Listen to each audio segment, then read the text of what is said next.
Good evening, friends, and I apologize for being late, but you would understand that today is a busy news day, although it's the end of the week, and there are lots of issues that I suppose you may be interested in, so I apologize for coming a bit late.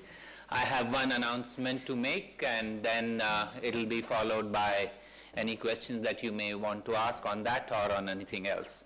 So let me begin, as is the usual practice, by making that announcement, and that is about the visit of the Secretary General of the Arab League, Dr. Nabil Al-Arabi, to New Delhi from the 16th to the 18th of December. 17th December is his main day of engagement, where he will meet the External Affairs Minister, also call on the Vice Presidents. The focus of the discussions between the Arab League Secretary General and the External Affairs Minister is to update the Memorandum of Understanding that we have with the 22-nation Arab League to make it more effective and to elevate the level of interaction between the representatives or member states of the Arab League and India. The Secretary General will also interact with the media after his meetings with the External Affairs Minister. As you know, India has a historical and civilizational link with the Arab world. We have extremely good relations. Our total bilateral trade with the Arab world is in the vicinity of about $200 billion.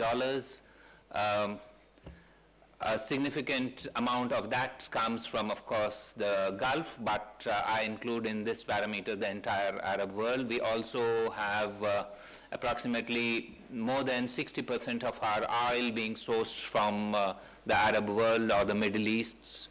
And we look forward to elevating our relationship with the League of Arab States in the context of our growing interests in the region and the Arab world in general. So that's the only announcement I have to make, and I'm open to questions on that or on anything else that is of interest to you. Yes, Dr. Akhilesh Suman. So, Afghanistan President is here. Can we finish the question on the Arab world as is usual, and if there is none, then I will answer on anything else. Yes, the visit is from 16th to 18th of December, and the main day of engagement, that is the day when all the major engagements are, is the 17th. And as I said, there will also be a media interaction subsequent to the meeting between the External Affairs Minister and Dr. Nabil Al-Arabi. For those of you who are perhaps aware, Dr. Nabil Al-Arabi is an old friend of India. He was the Egyptian ambassador here many years ago. Yes, Charu. So you mentioned that one of the main reasons or main areas that we're looking at during his visit is the updating of the MOU with the Arab League. Yes. Could you just help us understand a little more about what is the update about? And Charu, if I tell you all that right now, I can give you a tantalizing glimpse, and that I've done. As I said, elevating, enhancing the mechanism, making it more effective.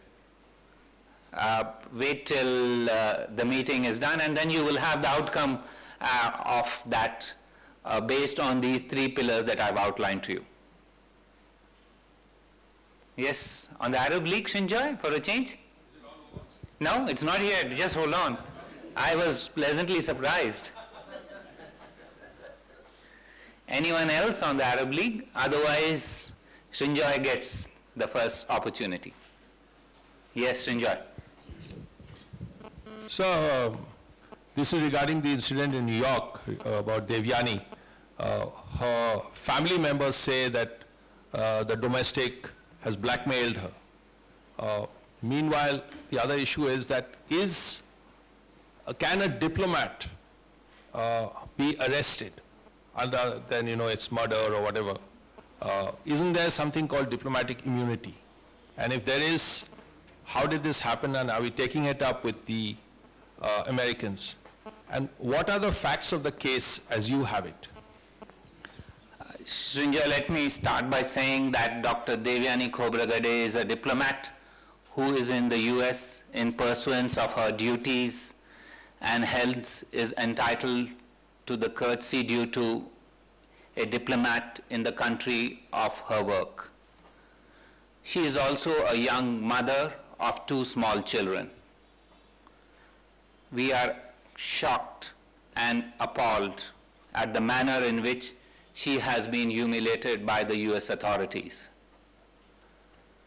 We have taken this up forcefully with the US government through our embassy in Washington.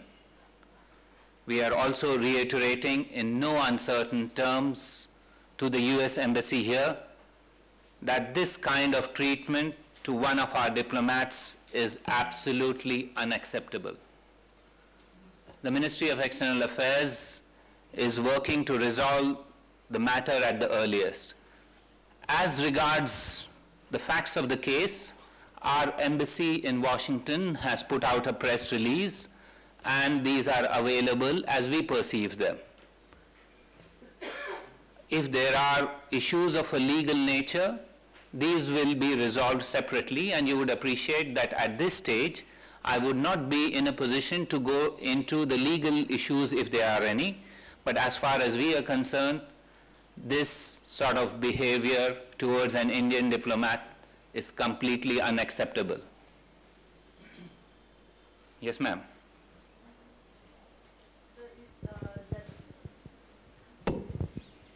Sir, the joint operation between India and Myanmar. Can we finish on the topic and then we go to another topic? Yes, Vikas.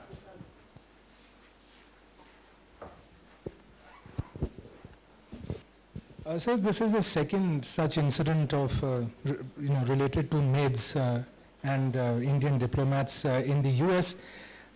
Now, would there be any advisory, especially considering the allegation which has been made by the US that facts had been misinterpreted and they're calling it fraud to obtain a visa for the maid by having a fraudulent, by showing a fraudulent contract with her, promising to pay her $10 an hour. So, considering that this is the second such incident involving maids in the US, would there be some kind of an advisory by the MEA to its diplomats? Vikas, I understand your need to probe this case further. But as I mentioned to you earlier, given that these have some legal issues involved, and we will use the appropriate forum to respond to that, we are open to responding in other mechanisms to any of these, because there is nothing that entails humiliation of a young woman with 2 small children publicly. A person who's been a diplomat sent there to represent her country. We will take issues of a legal nature separately, but there is no justification on or acceptability of what has happened this morning to a young Indian diplomat who was there to drop her children in a school. This is simply not acceptable to us. Yes. So, Hasni? No, if you could just give us a little more in terms of what you are asking the US to do, because in a sense the US Attorney's Office seems to be very clear about the charges that they have put against her, and has made a point of saying in its, on its website, in its statement, that in fact this has nothing to do with her duties when it comes to diplomatic duties. So she's being treated as an ordinary citizen who has in fact committed what they think is a visa fraud and a criminal charge. My question, in fact, in addition is to what Vishal was saying, was it's not just 2, it's 3, this is the 3rd such case in 3 years. Is there a specific problem here? Because all of them seem to emanate from the Consulate General of New York. So, Hasni, I understand your desire to understand this thing in a broader perspective. And we certainly will provide you that information. However, nothing that we say today should impinge on what is a substantive issue, which we will contest substantially. But that does not absolve the US authorities of having humiliated and traumatized an Indian diplomat who is in the US performing her duties. We will take those other issues up in the fora that they desire and try and resolve it. For the present, please be patient with us, because anything that we say may have an impact on what is a delicate matter which we are trying to resolve. So I ask and seek your indulgence for some space and time as we work to resolve this issue. Yes, Sandeep? So do Indian diplomats get an allowance for this maid thing abroad, and would you be considering an increase in allowance, considering that there's this need to be thrifty as well as to keep a 24-hour person to look up? Sandeep, it is a well-known fact that anybody who works with Government of India gets paid. So, I mean, I think it is quite disturbing that you ask that whether an allowance is paid. Obviously, anybody who works will be paid for it. As I said, again, I don't want to get into the details for the simple reason we will have a briefing for all of you on this matter when things are a bit clearer. We are right now in the process of resolving this issue, and anything that we say should not impinge on the facts of the case or on the substance of the matter. So please, again, may I request you to bear with us in terms of seeking information on the substance. We've put out what our perception is, they've put out what their perception is. There is a fora to work this out, and we will work that out. But working out this does not in any way justify what has happened this morning, and we certainly feel that this is unacceptable, and we will take this up extremely seriously. Yes, just a minute. Seema? Just wanted to, taking on from what Sandeep has asked, is there, I mean, when a diplomat takes someone to help her or him abroad, that who pays that person? Who pays the maid? It must be their personal. Again, let me repeat, it's a very complex issue, because whoever travels on behalf of Government of India has a passport issued by the Government of India as an official. So please, we have a case, we will make that case. I don't want to make that here in front of everybody, because if there is a legal case, we will provide for that legal case.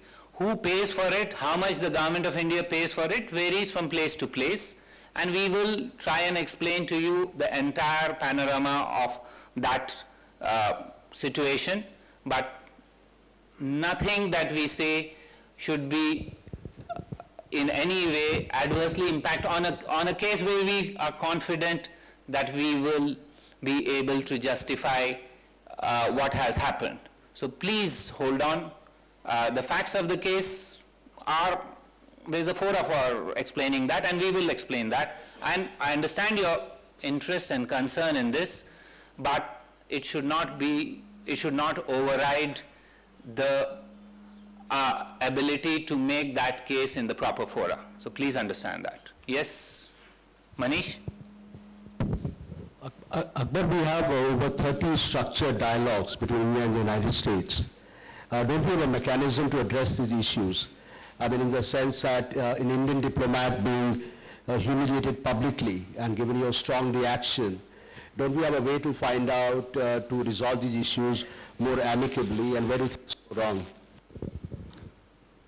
I take your point. There is these are, first of all, isolated incidents, and therefore these need to be resolved as they happen. There is no system that everything can be covered in any number of dialogues. So while we do have a consular dialogue with the US on these matters, on matters of a consular nature, these are matters relating to diplomatic and consular privileges, rights covered under the conventions which are agreed to multilaterally. So we will take this up and discuss bilaterally, and different people can have different interpretation, but that does not mean that you can humiliate a young mother of 2 small children publicly. Yes, Parul.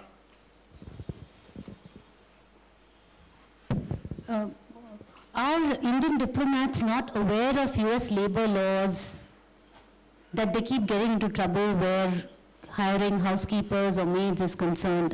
This is, I'm told, the 3rd incident of its kind.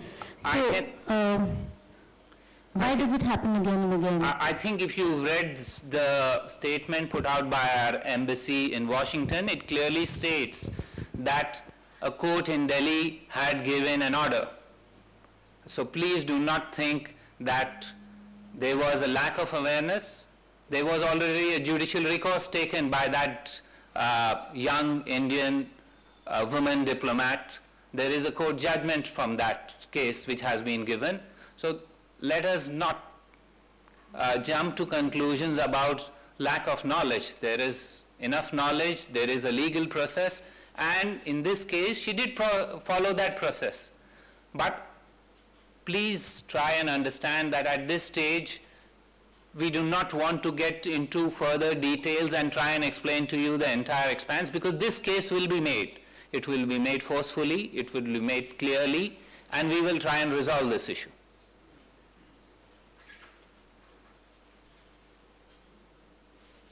Okay, any other questions?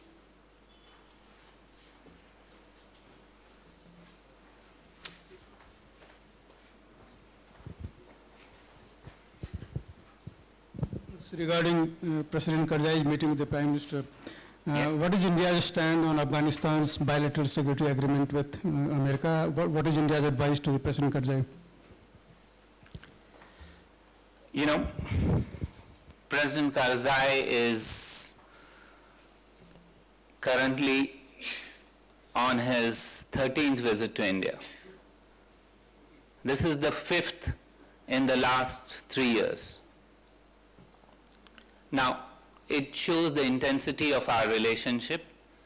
It shows also a degree of belief in each other, that our destinies are intertwined. President Karzai right now, a little later today, will be completing his official working part of the visit. That is, he is to meet the President of India. And ordinarily, we do not comment on a visit while it is ongoing.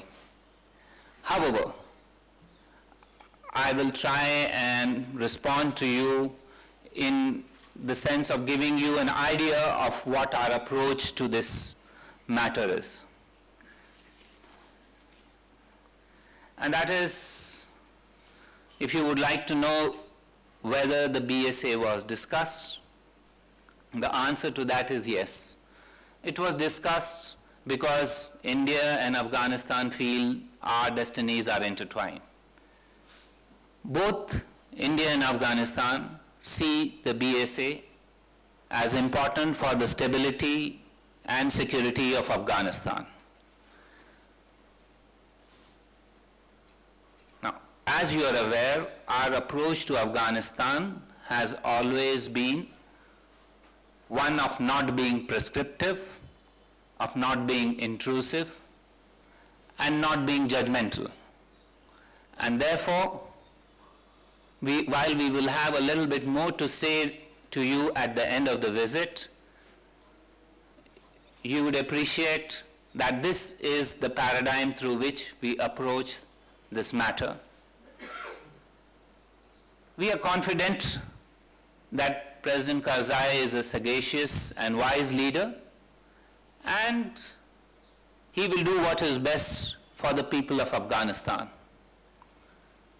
As a close and steadfast friend of Afghanistan, and in accordance with the Indian approach to Afghanistan, we will support it. But you will have to wait for further details, and I assure you that we are working on a more detailed explanation of all the issues that are discussed during the visit, maybe by the end of the day. Yes, I don't intend to meet you again today. Yes, Santosh. Pakistan has raised Kashmir issue in OIC. What is India's reaction on that?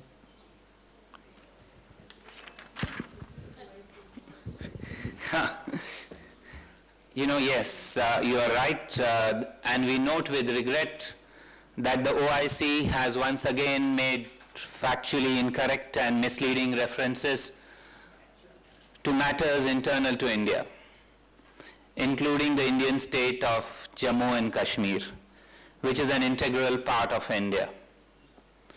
We reject all such references and resolutions. The OIC has no locus standi on matters concerning the internal affairs of India or on the recent incidents on the LOC.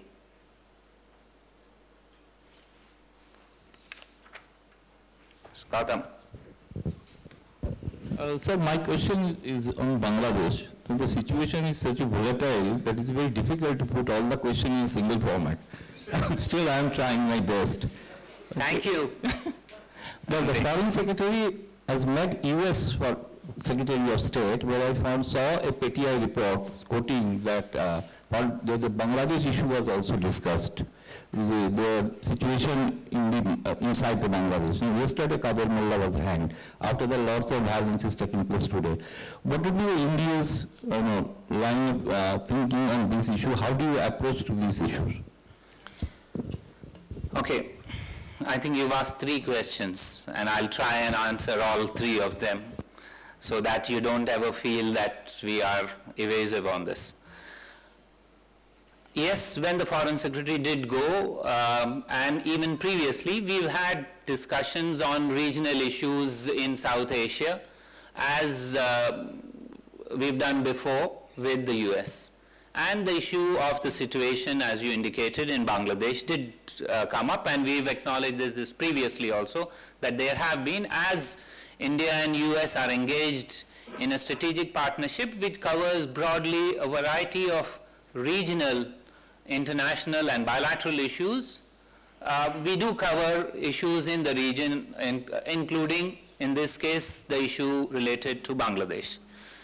Now, that's the first point that I'd like to make. The second point is that we proceed with our relations with Bangladesh on the principles of mutual respect, mutual benefit, non-interference, and respect for each other's sovereignty.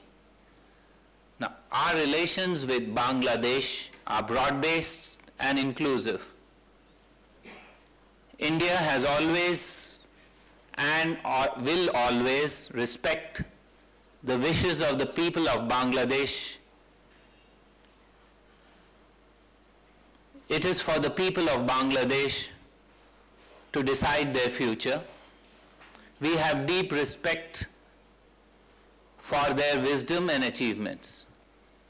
And we are confident that as a democracy, the people of Bangladesh will resolve their differences through dialogue and peaceful means in an atmosphere free of violence. That brings me to your last question. Now, the execution of the death sentence on Abdul Qadir Mullah, the Assistant Secretary General of the Jamaat-e-Islami, is an outcome of the internal judicial processes and laws of Bangladesh. I hope I've covered all the 3 areas, even though it was encapsulated into one question.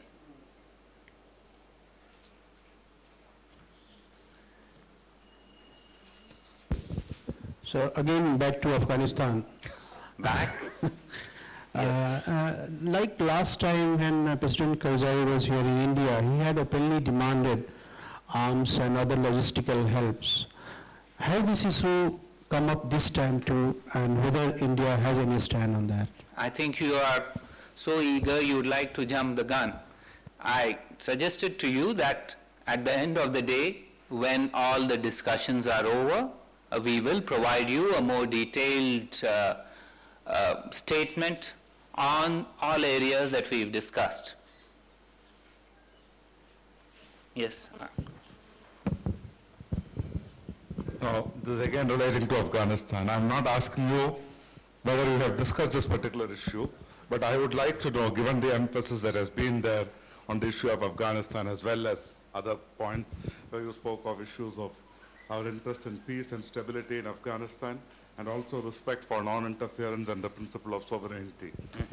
So what is the view that the MEA takes on, say, the Afghan president's own spokesman having spoken of Washington trying to incite people in the present regime against President Karzai, with whom we are holding talks?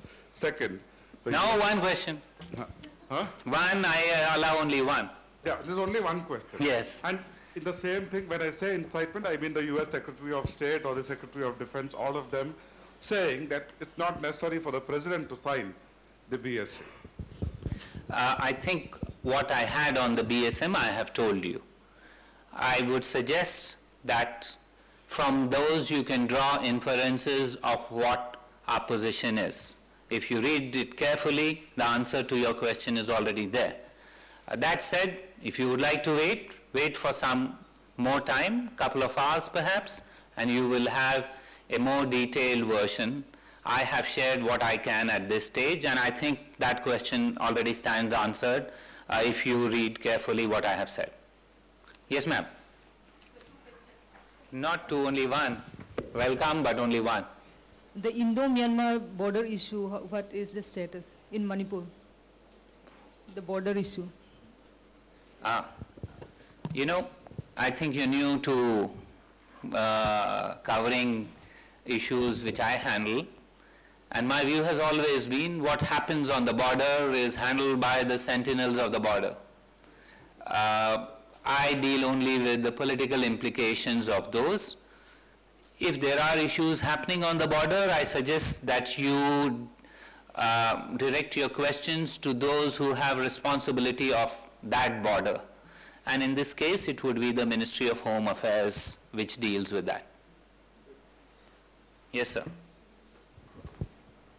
I would be happy if you just clear the statement of the US NSA, the snooping and surveillance. The statement as given, is the India government is satisfied about this statement? I haven't seen that statement if it is just a new one. So I'm not aware of that. But I will have a look at that statement and I'll be willing to respond to you and to send it across to everybody if there's a new statement. Yes, sir. What is the update of the Japanese Prime Minister coming to India? You've been long covering our conferences. I just announced a visit coming on the 16th of December. And I have no idea that of any visit during this year that is from the country you mentioned, because we had a very, very successful visit of the Emperor and the Empress recently. If you're talking of visits in the next year, I think there's still a long way to go. Yes, Manish. Could you give an idea of the Foreign Secretary was in the US and 2 or 3 broad outcomes that flowed from there?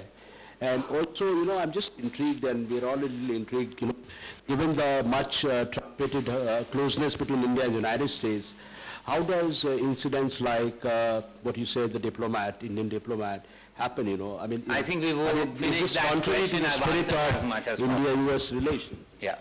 I think I've answered that question in terms of, if you see the answer, it's already there. This was an isolated incident. We are trying to work through this.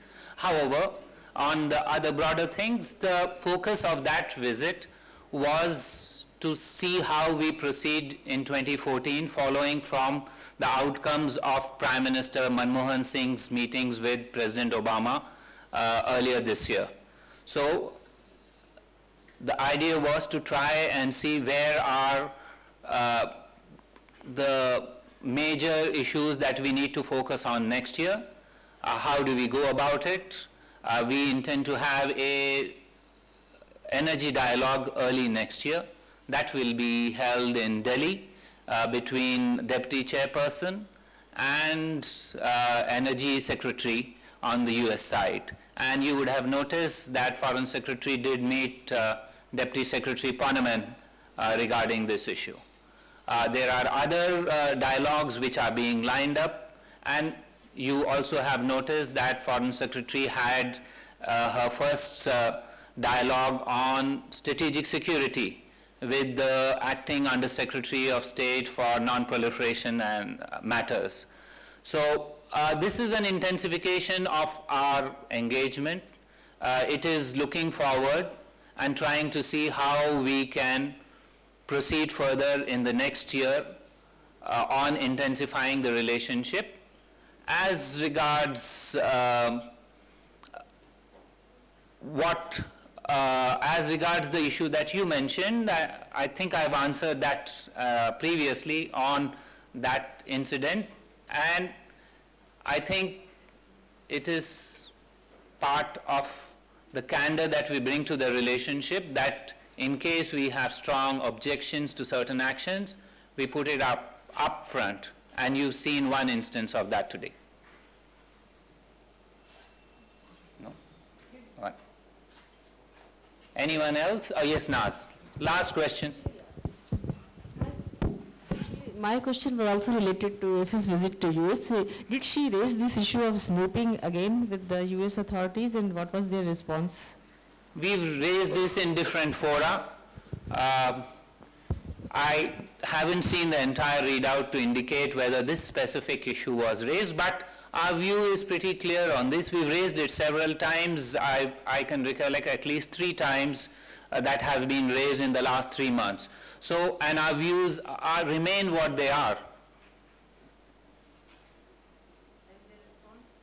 I said I don't know whether this was raised specifically at this meeting, because it also needs to be the interlocutors on the other side, so I haven't seen the entire details of all her meetings.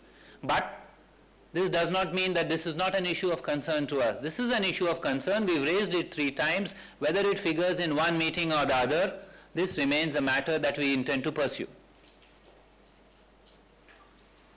Anyone else on anything other than these? No. Only one person, one question.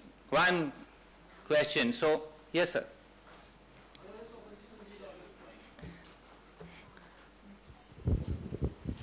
Bangladesh opposition leader Begum Khaleda Zia accused India is not respecting the maximum people's opinion of Bangladesh.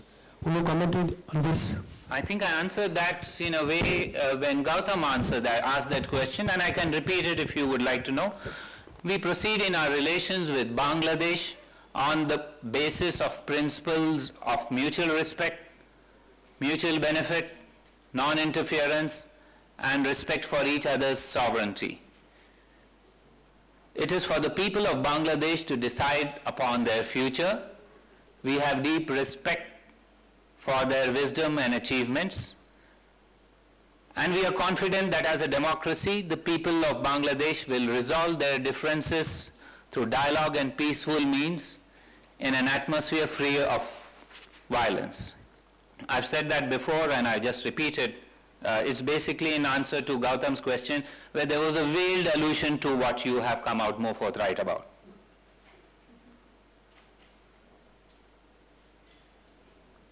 If there are nothing else, thank you very much.